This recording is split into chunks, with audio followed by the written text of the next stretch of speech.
I think this is the most overdue video I've ever done. 3 weeks ago-ish, I went to Cranbourne Crazy Clock Challenge 2021, attempt 2. I competed in 4 events and it was my first time competing in, I think, 8 months. So actually, a few days before the competition, I wasn't feeling that great.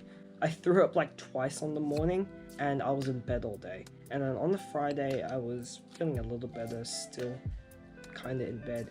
And on Saturday, which was the competition day, I was feeling a little better, but not actually 100%. Right, so let's get straight into it. First event of the day was clock.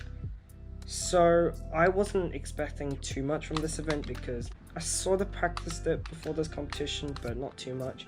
I was averaging about, I don't know, like 15, 16 before the comp. So first solve was a 12, which is like, I did not expect that at all in the competition.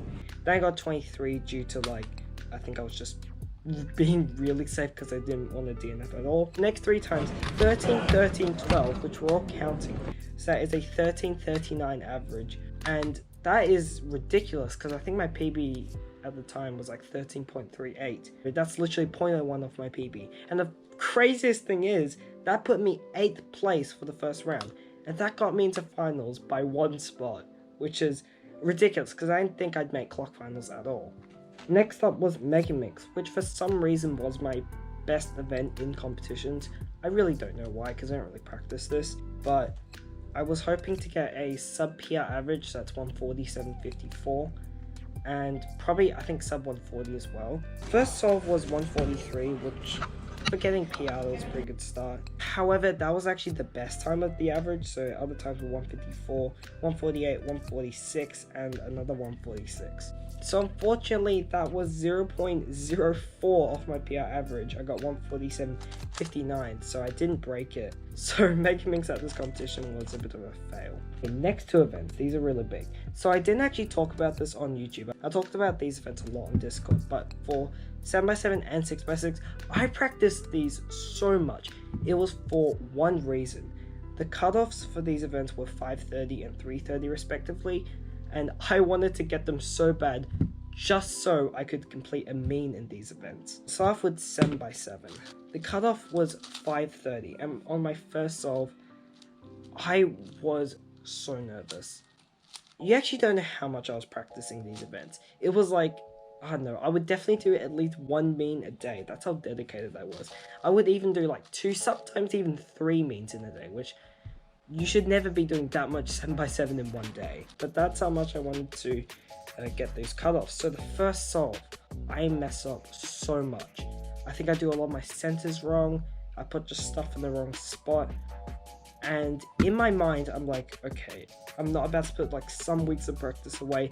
I gotta keep going. I can't just give up now. So I just keep going and solving. Now, unfortunately, my camera stopped recording midway through the solve.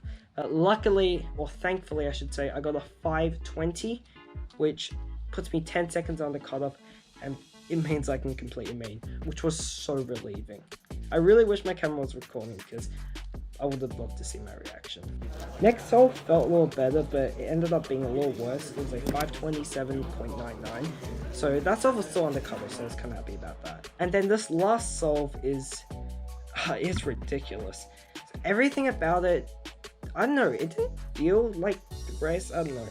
But once I kept looking at the timer, which you should not do, it literally was PB potential. And it was a 439.49, something like that. And at the time, that was my overall PB single. So that single puts me 70th in Australia, which is now one of my best stats. And exactly 100th in Oceania, which is also one of my best stats. And the mean is like 81st for Australia, 114th for Oceania, so not as good, but still pretty good. And at the time, that was my overall PB single, which means, like, including solves at home, that was my PB, like, everything. After I did that solve, I was super happy inside. It's because I was just grinding 7x7 before this competition. On the first solve, I almost didn't make cutoff. The fact that I got that solve in the competition just made it so much sweeter. So after that was 6x6. Now, honestly, I don't remember much from these solves as it was like 3 weeks ago, well, maybe even 4 by the time when you're watching this. The first solve, I did get a 320-363 as the cutoff was 330. I got to complete main, I was super happy about that. On the next solve, there was just a lot of mess ups, so it wasn't that great of a solve. It was a 3:45.67. Actually, the time was really funny. It was literally 3:45.67. Unfortunately, the last decimal was a 9, but if that was an 8, it would literally be 3:45.678, that would be so funny. The last solve was pretty good. I think it was like 3:26, something like that. So unfortunately, the second solve was like bad enough that the mean itself was like 3:31. But I'm still happy that at least I got to complete a mean because, again, I almost messed up in the first solve. The last event of the day was the thing that I did not expect to do at all: clock finals. This was really funny and sad at the same time.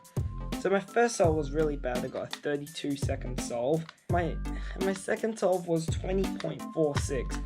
I think also really bad because I was just constantly just looking back because I didn't want to screw up.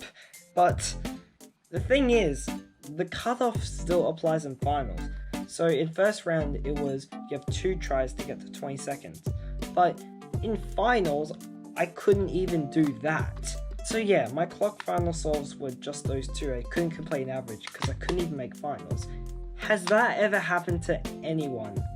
I would imagine it's pretty unlikely because if you make finals, you're expected to make cutoff. Alright, so that's my recap of Cranbourne 2021. I was gonna do a vlog, but I didn't film that much, so I just thought I'd talk over these solves. And sorry that this video is really late because the competition literally ended like 3 weeks ago. And promise, hopefully I will get the Geelong vlog up very soon. Hopefully before Melbourne Summer or maybe just a few days after. Alright, thanks for watching the video. Hopefully you enjoyed it and I will see you